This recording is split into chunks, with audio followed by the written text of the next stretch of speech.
Hi, and welcome to a brand new Aspire to Inspire podcast episode. My name is Dave Maffei, and I'm the SVP and GM for the Americas at Staffbase. Today, I'm joined by Tom Wentworth, a seasoned marketing and cybersecurity leader who has spent his career tackling high-stakes challenges in the security-conscious industries. As Chief Marketing Officer at Recorded Future, the world's largest threat intelligence company, Tom helped scale the brand through the rapid growth and led to a $2.65 billion acquisition by MasterCard. Now, as the CMO at Incident.io, he's focused on helping organizations manage crises in real time before they spiral into chaos. In this episode of the podcast, we'll discuss fear as a barrier to communication and why leaders struggle to be transparent when the stakes are high. We'll talk about what every executive communicator must understand about cyber threats and corporate risk today and into the future.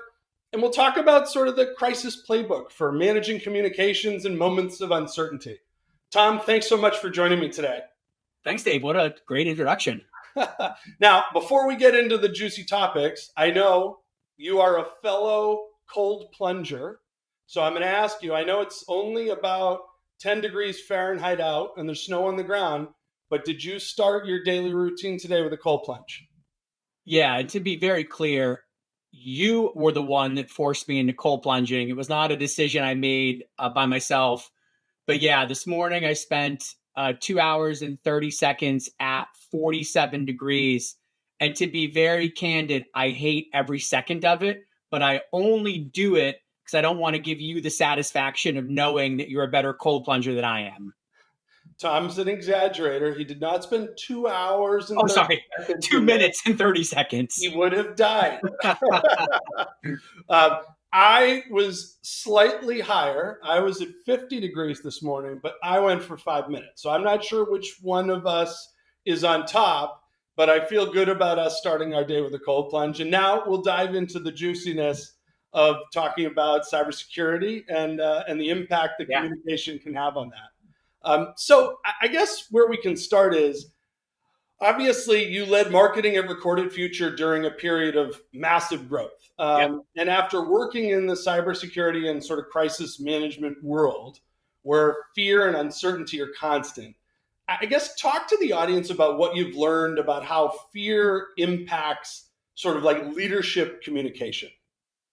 Yeah, I think fear is one of the biggest silent blockers in leadership communication. When leaders are afraid, whether it's fear of backlash, looking ignorant, or not being liked, they hold back from saying what needs to be said. I think especially in high stakes environments, and you named a couple, cybersecurity incidents are high stake, site reliability incidents, and my current world at Incident.io are high stake. That leads to dangerous silence. Nothing kills communication faster than inappropriate silence. Warnings go unspoken. Critical feedback remains unsaid. The leader worries about the reaction. I think overcoming this starts with acknowledging the fear. It's okay to be afraid. I've been in those situations. I know you've been in those situations. The best leaders that I've worked with admit when a situation's tough, when they don't have all the answers. And I think honesty builds credibility. So rather than letting fear shut down communication, use it as a signal to prepare, use fear with a purpose, and focus on the importance of the message rather than the discomfort of delivering it. I think that makes a lot of sense. And obviously there's different levels of executives and across the different types of industries that serve customers. And I guess if you had to sort of put a pin on like the number one mistake that C-level executives make when they think about communicating risk to their employees or to their customers, where would you put that pin? How would you think about that? Yeah, I've got a few. So I think the first one is waiting too long to respond. When executives play ostrich or bury their head in the sand, hoping an issue will go away and it doesn't, I think silence breeds speculation. If you don't speak up quickly, the narrative will get written for you. Obviously, your job as a leader is to control the narrative. So you've got to respond quickly. I think you've got to respond clearly. When you overload communication with data and jargon, audiences are going to get confused. It's appealing to say, for all these very technical reasons, here's why something bad happened. but that's not the style of communication I think that works. I think stakeholders want clarity, not an information dump. I think people who fail to acknowledge emotions, right? We talked about this. Risk creates fear, uncertainty, and often anger. Yeah. So a rational explanation without empathy will often fall flat. Leaders should acknowledge the human side of it before pivoting directly to the solution. And then lastly, I think inconsistent messaging. If employees hear one thing, customers hear another, you lose credibility. I think you've got to align internally first, something I know you care deeply about at Staffbase, then figure out how to tell the story externally. A great example of what not to do. Remember Boeing 737 Max crisis? Right, that was probably something that could have been handled better. Sure. They were slow to acknowledge fault. They were defensive in the messaging, and I think that eroded trust that still has hurt Boeing to this day. Yeah, yeah, no, without question. And a brand in the example of Boeing that you could argue was like one of the untouchable brands, right? 100%. A brand that led consumers to feel trust and to feel like it's a brand that everyone knew and felt comfortable with, and it can be eroded very quickly. Yeah, I fly. You and I both fly a lot. And I'll be honest, if I have a choice on a plane, I'm going to fly an Airbus over a Boeing. And I think a lot goes back to the brand damage that occurred as a result of that poor communication. Yeah, and I think this leads us into, when you think about obviously the world that you have lived in and continue to live in, cybersecurity is this like nearly $10 trillion issue in the world today. But beyond like cyber threats, every company, every enterprise out there is facing these sort of internal crises, right? Whether it's layoffs or transformations or cultural shifts or economic uncertainty. What communication lessons from cybersecurity would you say apply to sort of like broader business crises of which, candidly, over the last 5 years, there's been a lot of? Yeah. There's some things that we've done in cybersecurity that are directly applicable to crisis communication at large. The biggest one is being prepared. So in cybersecurity, there's this concept of tabletop exercises, which are essentially simulations of something bad happening, a breach, ransomware attack. So these tabletop exercises essentially provide a real day in the life simulation of when something terrible happens, through how are we going to resolve the incident, how do we communicate about the incident, how do we notify stakeholders about the incident. So being super prepared, I think everybody should run tabletop exercises, whether, to your point, it's a PR issue, it's a layoff, it's getting hit by ransomware, supply chain failure. Prepare for it. Run a tabletop exercise, run a simulation, go all the way through, other than just pushing the button on hitting send to an email database or pushing send on a press release. Get all the way to the end state. That's going to help you be much more prepared for the inevitable happening. I think you've got to be able to communicate clearly and frequently. In cyber incidents, it's super easy to have jargon heavy messaging, right? You can get into multiple levels of depth about this nation state used this malware, running this exploit, targeting these types of organizations. No one cares. As we talked about earlier, clarity beats complexity. No one there are people that need to hear about the specific details, but communication should be focused on clarity. I think you want to have regular factual updates to prevent misinformation. It is incredibly easy for incidents to spiral out of control when the narrative isn't communicated properly. So I think, regular updates is super valuable. In the case of my current world at Incident.io, where we help companies resolve cybersecurity incidents, but we also help them manage site reliability issues like site goes down, site is slow. The same thing. A big part of managing any type of incident is just regular factual updates. You don't need to spin, you don't need to sell, you don't need to market. And doing that consistency builds a lot of trust. And then I think you've got to own the narrative early. And I'll talk about an example of a company that does really well in a second. But if you don't tell your story, someone's going to tell your story for you. You should be, as a leader, proactive in framing what happened and what's being done about it. Like, just again, every second matters in an incident. Yeah, I couldn't agree with you more. And I know you and I have talked about this a lot over the years. I think, there's this natural inclination with leaders who have trouble with communicating to want to sort of stay in the shadows or are so fearful of where that fear will take them. But the longer you let that play out and the longer you stay in the shadows, the worse it gets on every level, every time, without question. 100%. We talked a minute ago about the impact that Boeing had on the way that you think about flying, the broader market, the communication failures and the connectivity between that, and cybersecurity and just overarching sort of communication downfalls. I'd love if you give me a sort of an example of the way like a leader communicating so poorly internally at a business can make things worse. So like, give me an example of thinking about how C-suite isn't communicating externally, but to their own workforce, and how sort of like having the erosion of that trust and the lack of communication internally can be just as negative as what we just talked about with Boeing externally. I'm going to give you an example of some good and some bad. Great. Maybe the biggest cybersecurity incident. I'm going to ask you, what's the biggest cybersecurity incident ever? Jeez, I don't know. You tell me. I'm not sure. CrowdStrike, July 2023.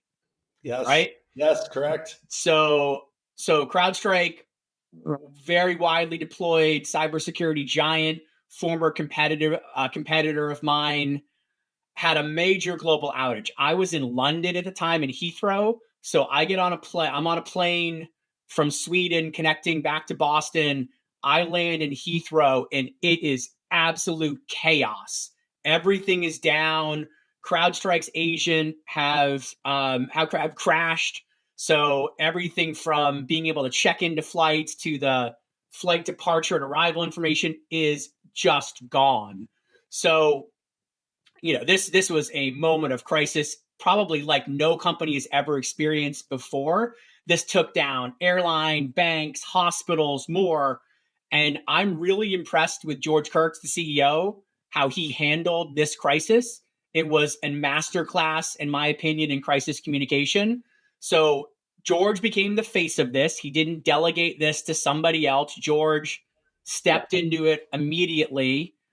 He immediately clarified that this was a software bug and not a cyber attack. That was super critical, because had this been a cyber attack, that would have potentially sent a pretty terrifying message to the world that the world's largest cybersecurity company itself isn't immune from cyber attacks.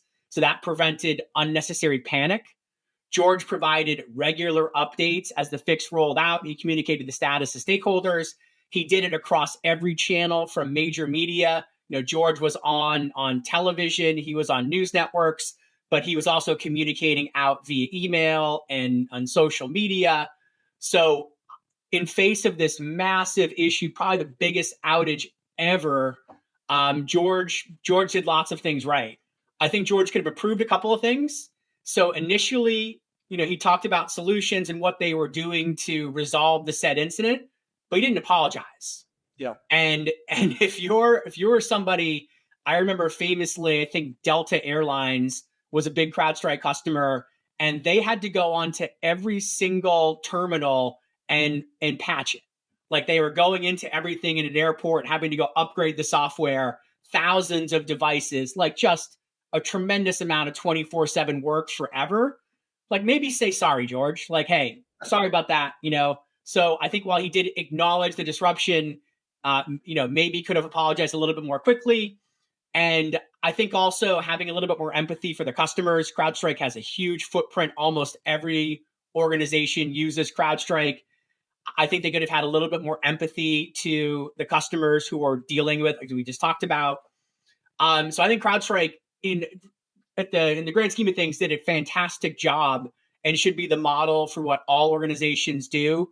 Immediate communication, CEO as the face of the incident, regular factual updates, but maybe just a little bit more empathy. Yeah, no, makes sense.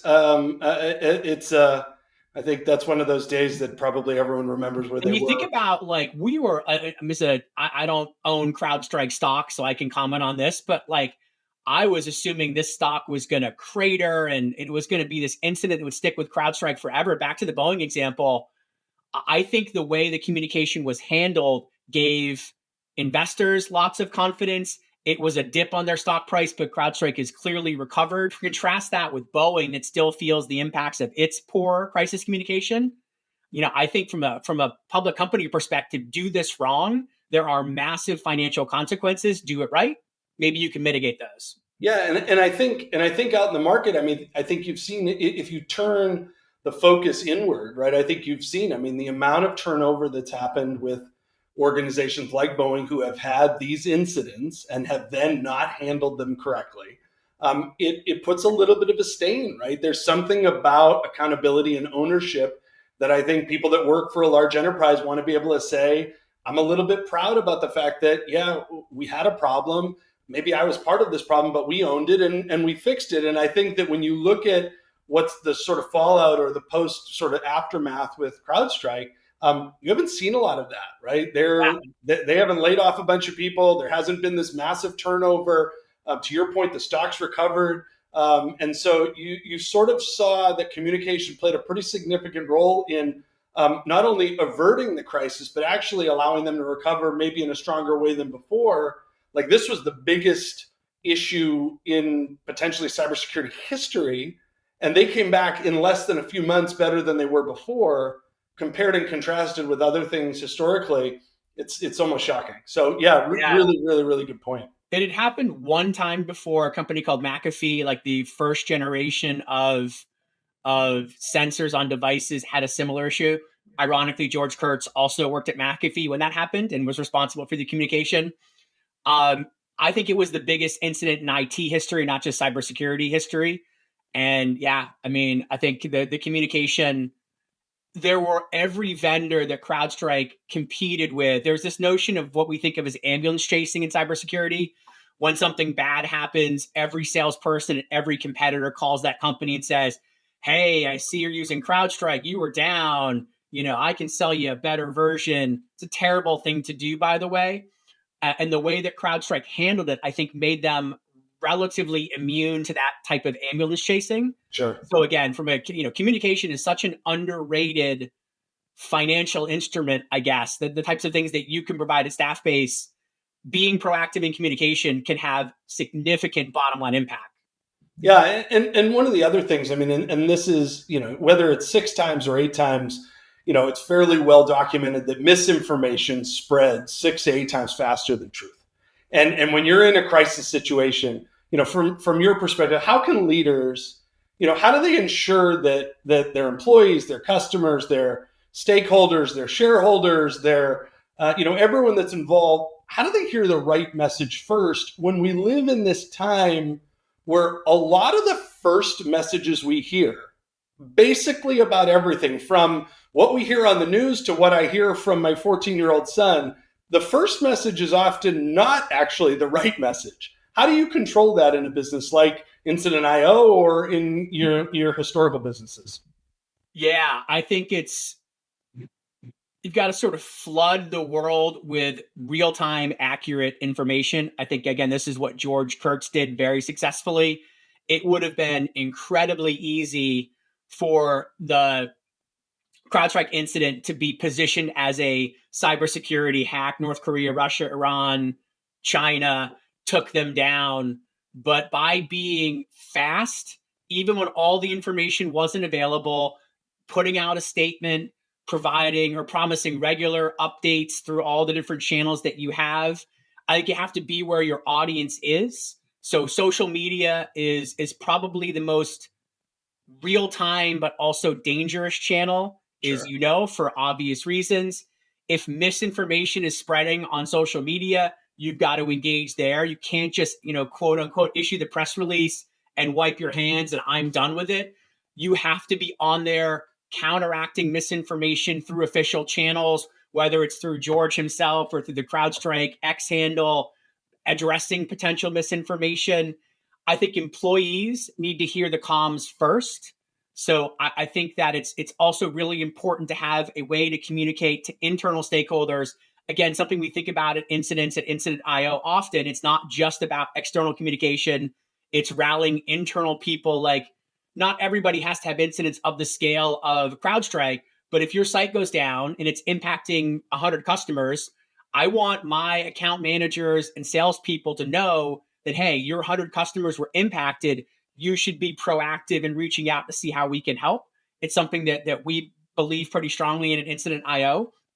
So make sure you nail the internal comms first. Make sure you're where your customers are, regardless of those channels, and make sure you've got a plan for providing regular factual updates. One of the simple things in my world are status pages. So we have status pages that as incidents happen, whether they're severe or minor, we make it really easy to communicate factual updates through these status pages. Yeah. So organizations can be able to transparently communicate with their stakeholders.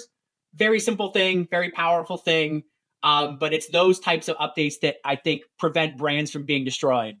And I think another cybersecurity vulnerability that was pretty successful is Log4j was another big one of the top sort of 10 ones of all time. Sure. And I think that one could have very clearly gone wrong direction. Lots of factual communication rescued that from being potentially way worse than it was.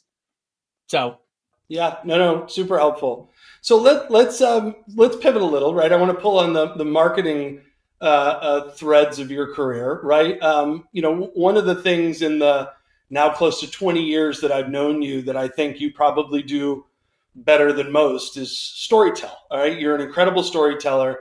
I want to talk about how storytelling operates in this world that we live in and that you live in terms of thinking about how persuasion and inspiration can operate in this world of uncertainty. Obviously, you've led marketing organizations in sort of these deeply technical industries back in your interwoven days, all the way now to where you sit at Incident IO, where these companies often rely on facts and statistics and product features and demos. Tell me, why do facts alone fail to inspire action when you're talking about technology and when you're talking about moving things forward? I think people want to understand the why. I think facts don't often convey the why. I think facts are super important. So I think you have to have back to the CrowdStrike, pick whatever your favorite example is. I don't think you want to have any sort of speculation from a comms perspective. If a situation is evolving, which they almost always are, sticking to facts first just helps make sure that people aren't taking the worst possible, they're not expanding it to the worst possible case, hypotheticals. I think that's super important. Being able to say things clearly like, hey, we're looking at this and we're going to have an update for you in 4 hours, and then being held accountable to the 4 hours is super important. But the narrative after what rescued CrowdStrike was George's communication during the incident was all the things we talked about. It was factual, it was regular, it was consistent across every channel. But afterwards, it was the storytelling of how are we going to change as a company that wasn't the factual part that helped CrowdStrike earn its continued trust. I think of it as trust equity, right? It took CrowdStrike 10, 15 years to build up trust equity. Your brand is trust, right? Especially in cybersecurity. Sure. And that can erode instantly. So it's the storytelling makes some sense to me after you get through the incident. And the storytelling helps convince people to not dismiss that trust equity you've built up over months, years, decades, etc. So I think the time for storytelling isn't during an incident. The time for storytelling is the lessons that we've learned that are going to help us get better in the future. You're never going to eliminate cybersecurity or site reliability incident. That's not a thing. And no one should try to optimize for that. It's not possible. But what you can do is consistently get better at how you communicate incidents and then how you evolve and learn from incidents over time. That's where marketing and storytelling comes in. Yeah, it's fascinating. And in this world of marketing and storytelling, you're telling these stories internally to rally the troops and get your workforce behind the message and the inspiration and the drive of what you want to commit to your external customers and to your external story. Then you're delivering that externally, and then all the extra groups around, right? Whether it's investors or shareholders or alumni or whatever it is, there's so many different avenues and places that you can go. how do you, as an expert storyteller, which you are, how do you think about like helping leaders, or how should leaders think about training themselves to be better storytellers, right? How do, especially those leaders who may not be naturally good Yeah. communicators or naturally good at storytelling? Like, what do you say to a marketing person who's a really good operational marketer, and the difference and the glass ceiling for them to break through is to become a really good storyteller? What do you say to that person? First of all, I'm not sure if calling me a good storyteller is a compliment or not. I'll take it as one. It could also mean I'm a good BSer, I guess, but I'll take your intentions as positive. I think there are three things. So I think it's a skill that can be developed. Not every George Kurtz at CrowdStrike was a technical guy. He had to be taught how to do this. So it's live crisis drills, simulating real scenarios.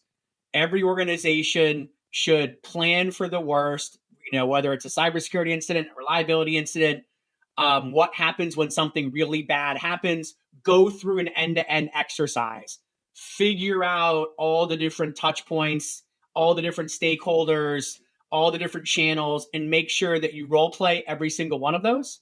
So I think it's something that has to be practiced. I think getting media training for executives, you can tell which executives have gone for media training and which ones haven't. Elon Musk has not gone through media training, but someone like Tim Cook or George Kurtz has very clearly gone through media training. There are some fundamentals of communication that media training will just prepare you for that can't be faked. So I think it's really important to put execs through media training. If you're going to put them as the face of a crisis, give them some tooling to be able to do that. Essentially, the key part behind media training is just not to go off the script. And I think you can see what happens when people do and don't go on the script all the time. And then I think having feedback loops, right? So as you are preparing for crisis comms, I think you have to have opportunities to refine the messaging. I don't think you can have too many people involved. Crisis comms can't be something where you democratize the comms across everybody, but Sure. it is something that requires some feedback loops. So I think it's good to have a team of people that you as an executive can rely on for candid feedback to make sure you put what you put out to the world is going to meet your expectations. And I also think, and I'm curious if you agree with this, there's also like the humane side of this too, right? Because you can go through all this training, which I completely agree with you on, and you can take all the sort of God-given talents you have for being able to public speak and combine that with the training and the coaching. But people have to also feel a sense of genuineness in terms of what you're delivering, right? Because whether it's employees or it's people publicly on social media at a conference, if it comes off as too trained or too corporate or too rehearsed, the sort of authenticity of the message you're delivering, I think, starts to get diluted, right? I think it's better if I were to err on one side, I would err slightly towards being a little bit more stick to the script than being human. I think the best leaders can pull off both. I think Tim Cook of Apple is somebody who very rarely goes off script, but still can come across as a human being. Um, I think where companies get into trouble is where you wing it, where you haven't been prepared, where you tell a reporter or someone in the media, that's really where you see these spiral out of control, where you drop some sort of soundbite that is not the soundbite that you had rehearsed for because you tried to improvise something in real time to come across as a human. There are significant dangers there, especially if you're at a public company where there are serious consequences. So I would lean towards being more conservative, but I think that if you can pull off both, and I think again, CrowdStrike did a great job of this. That's the best way to mitigate damage from crises. Yeah, great, great, really, really good intel. So, all right, one of the things that I think is also important for us to discuss, and you and I have had a lot of discussions over the last couple of years about this, is sort of just as we look forward, right, the future and artificial intelligence, and what does that mean in the world of cybersecurity and this sort of next era of corporate risk and how all of that comes together. Obviously, AI is starting to, or has begun, or is transforming so many areas of this world right now. Cybersecurity being one of them, incident response being one of them, marketing certainly being one of them. Where do you see the biggest opportunities? Where do you see the biggest risks now into the future? Like the future meaning like next week, the future meaning a year from now. Like, what do you see when you take AI and you sort of lay it across this world that you live in today? Yeah, I think I mean, the answer is there are great opportunities and great challenges. Um, from a cybersecurity perspective, every threat actor in every country, and there are a few countries that are notorious for, Russia as an example. There are very little negative consequences for a threat actor in Russia. The government doesn't come down on them, so they are encouraged, whether directly or indirectly, to do what they do. Um, AI has helped threat actors in Russia, in China, and North Korea execute their attacks faster.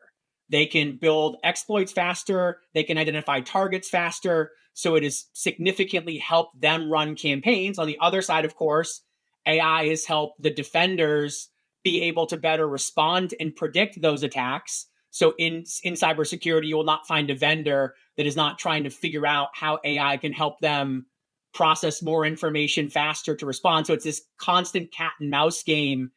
In my world of incident response, the great thing about AI is it lets you look at massive data sets. You can never eliminate incidents, but if you can identify incidents faster, respond more intelligently, huge value there. So being able to look at these large data sets and maybe not play the role of a site reliability engineer where the AI is taking, it's not, it's a humanoid thing. It's the idea that a person with AI is a better site reliability engineer, something that we are driving towards at Incident IO. And I think every day we get closer to that vision. So there are tremendous opportunities with AI. I think the problem is going to be that it's going to enable the good guys and the bad guys, and it's just going to make the stakes even higher. So I worry a lot about, especially from a cybersecurity perspective, the tooling. The person who owns the best model is going to win. And will that be a nation state? Will that be a threat actor? Will that be a private organization like OpenAI? We'll see. But as we saw from China a couple weeks ago, with their DeepSeek model, nation states want to own these capabilities for sure. Yeah, no, I mean, it seems like every day we look at the news and there's more and more sort of new things to process and think about. If you have your crystal ball and you think about sort of the biggest business risk that exists for companies like Staffbase or companies like Incident IO or even companies like Recorded Future in 2025, what do you think that is? Like where you look into the crystal ball, what does that look like? Yeah, I think right now we're in the early days still. I think we're finding the right places to insert AI into our businesses. There are some very obvious use cases. We have a co-pilot at Incident IO that'll sit on every incident call with you and pull out key facts, key next steps, just summarize everything you're talking about in the context of an incident so that now you just have eliminated a bunch of manual work. Like, that's a very valuable use case we can deliver to our customers. I think people like you and I, sellers, engineers, marketers, should all be finding ways to inject AI into our day-to-day workflows. I think the people that aren't embracing AI aggressively are going to be left behind at this point. I think that's just the reality of the world that we live in. So I certainly encourage myself and my team to be early adopters. And I think that's a mentality shift that has to happen across business. So I think the business risk is an organization who is really good at adopting new AI technologies can move faster than one that isn't. And I think the stakes are higher. Like, look at DeepSeek versus Meta. Meta has spent $80 billion on NVIDIA H100 chips. DeepSeek has apparently spent $6 million on training, right? That if even some of the most well-capitalized companies in the world can be put at risk, like that is a huge change. Seems pretty significant to me. Yeah, without question. And your point around people like us and others embracing AI in our day to day, I think is very relevant and it's very real. It seems to me in my day to day, I am continuing to run into people who are either unaware or afraid of introducing AI into their day to day, and they tend to be people who are still of the mindset that AI is sort of here to take their job, as opposed to being here to allow them to do their job more efficiently. I'm just curious your thoughts on that, which I'm sure you have plenty. What do you think?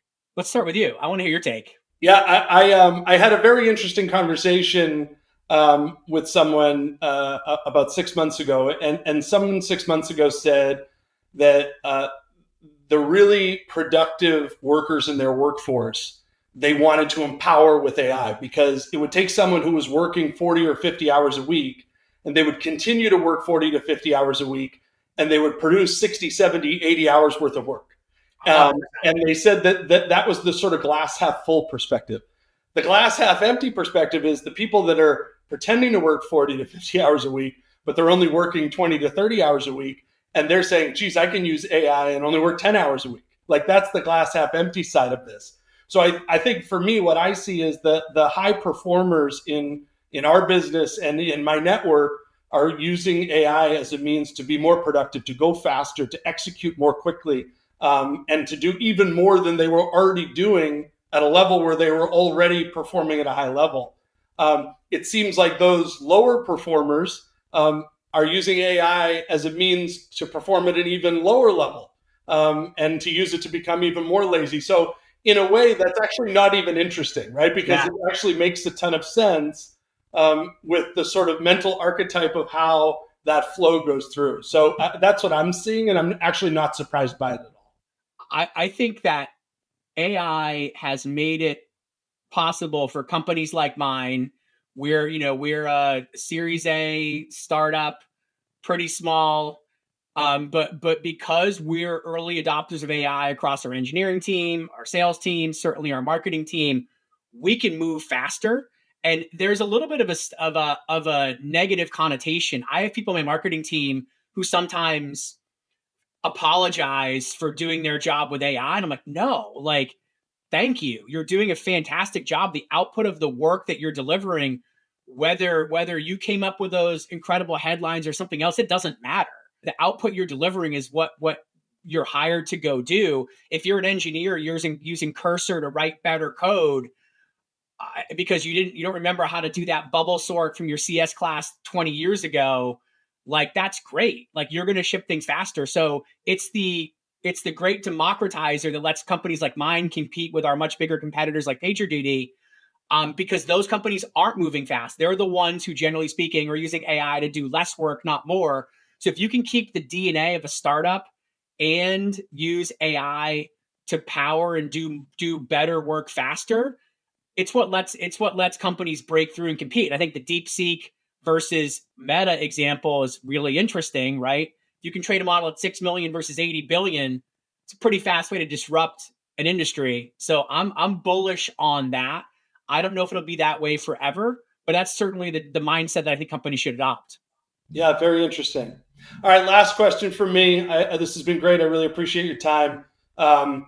Go back in the Wayback Machine. You're starting your career today. You are so much more knowledgeable now than you were then. What would you do differently? Just give me one thing that you would do differently based on everything you know today versus that first day you went to work some 20 plus years ago. Yeah, I really wish I had gone into sales. Like for a little bit, I would have been terrible at it. But I really wish at some point, I think I think what you learn as a seller or as a sales leader like you are gives you a set of life skills. It lets you deal with stress in a way, negotiation, interpersonal things, forecasting. I really wish I had taken a shot at that. I wouldn't have been very good at it, but I would have loved to have learned how to do some of the things that sellers like you can do. I guess it's my career's not over, so maybe someday I can try that challenge. But yeah, I wish I'd spend more time carrying a quota. Yeah. Well, that's great. Tom, thank you so much. Tom Wentworth from Incident.io, thank you so much. I'm Dave Maffei, and this was another episode of Aspire to Inspire. We'll see you in another episode soon. Thank you so much. Thanks, Dave. Hey, if you're getting value from today's conversation, make sure you subscribe right now so you don't miss any future episodes of the Aspire to Inspire podcast.